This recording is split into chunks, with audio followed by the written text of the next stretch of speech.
बिस्मिल्लाहिर्रहमानिर्रहीम।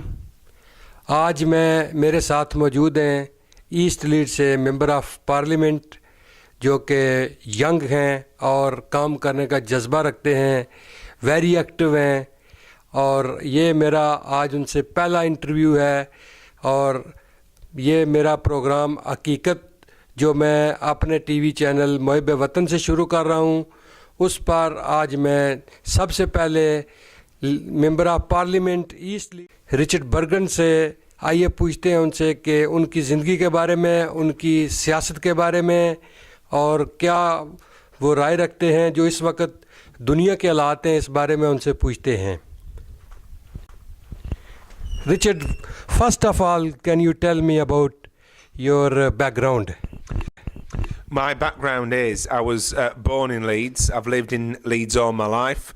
Apart from when I went to university for 3 years, I was the first person in my family to go to university, and I studied English literature down in Cambridge. I then came back to Leeds and trained to be a lawyer, and for over 10 years I was a trade union lawyer representing workers in Leeds who had been unfairly sacked, who had been not paid their wages, or had been subject to race discrimination, disability discrimination, or other forms of discrimination at work. I was elected as a Labour MP for my home area, East Leeds, on the 7th of May 2015, and I've been proud to work as the MP for the people of East Leeds, and I'm also proud to be a member of Jeremy Corbyn's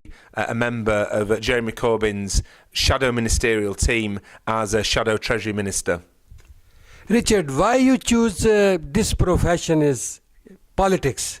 It's always busy day and night, and are you happy with the help to people? Or I love trying to help people.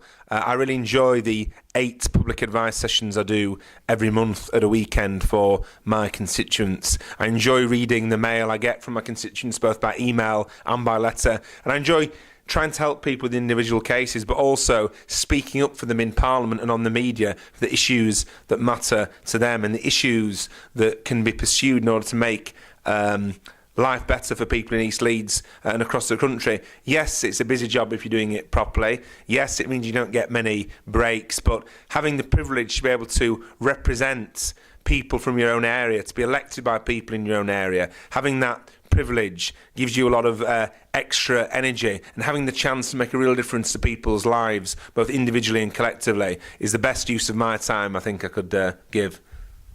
what do you think, Richard? Next term will be Labour government or not? Well, there's everything to fight for, and what shows that is the result in the Oldham Western Royton by-election. People were predicting in the right-wing media that Labour would lose or have a small majority, but not only did Labour win, but we actually increased our share of the vote to over 60% of the votes cast. That shows that Labour has a good chance. That shows that the new kind of politics being pursued by Jeremy Corbyn, anti-cuts politics, pro-public service politics, a different way of looking at international policy. This shows that this is gaining traction and support amongst the people, and as the Conservatives' policy starts to hurt more and more people, we've seen it hurting doctors recently, junior doctors who were marching in Leeds and balloted for strike action because they've been treated so badly by the government. As we see things get worse, unfortunately, as a result of the Conservative government's economic decisions, their politically motivated economic decisions, I think that Labour will have more and more of a chance because more people are realising that we're putting forward a real positive, practical alternative to the old Conservative way of doing things. Before you become a MP, a member of parliament, you are an active member of Palestine, and still going on, or? Yes, unfortunately, I don't see people who support the cause of justice to the people of Palestine as being able to have a rest anytime soon. That's because I think things are getting worse in terms of the situation there. We've got an Israeli government that doesn't seem to be interested in bringing things to a peaceful conclusion. The people of Palestine are never at peace, unfortunately, because it's not just when we see the horrific scenes of the Israeli government bombing Gaza, as we did in the summer of 2014, because the people of Palestine never enjoy peace, even when peace is supposedly there. Every day is plagued by checkpoints. Every day is plagued by the lack of essential items due to the blockade of Gaza by the Israeli government. And every day is plagued by Palestinian citizens being treated as second-class citizens in their own homeland. So I think it's more important than ever that people speak out and speak up. They speak out and up for the Palestinian people and their right to be treated equally in their own homeland, but also to speak out against the human rights abuses perpetrated by the Israeli government, because the behaviour of the Israeli government, I have to say, should be a source of shame for the entire international community. Can you tell me about Syria's current position is? Well, as we know, Syria has been subjected to a horrific civil war for the last 4 years, and in that civil war, the space created by the civil war, the instability caused by the civil war, has allowed the expansion of so-called ISIL. And in Parliament the other week, David Cameron proposed, following the unforgivable murderous atrocities in Paris, David Cameron proposed that Britain bombs Syria. Now, the leader of the Labour Party, Jeremy Corbyn, he opposed David Cameron's plan to bomb Syria, and I also opposed David Cameron's plan to bomb Syria. We didn't believe it's in the interests of the Syrian people. We don't believe it's in the interests of the wider region. And we don't believe it's going to make Britain's national security better.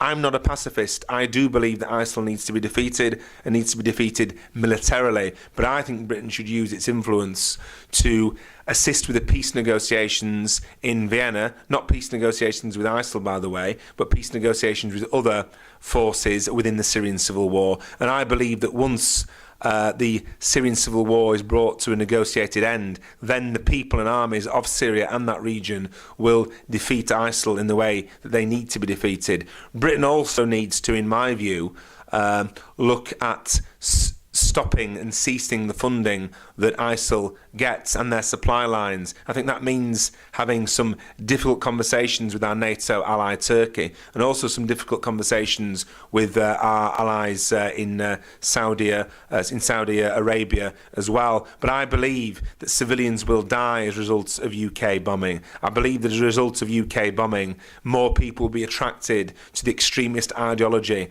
of so-called ISIL.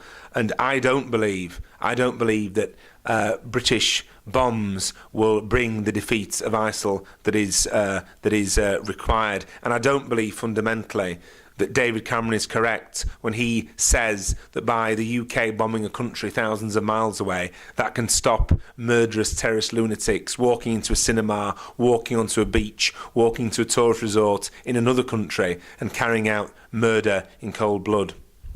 Last 10-15 years, European Union and USA and Britain been to Iraq and Afghanistan. What do you think?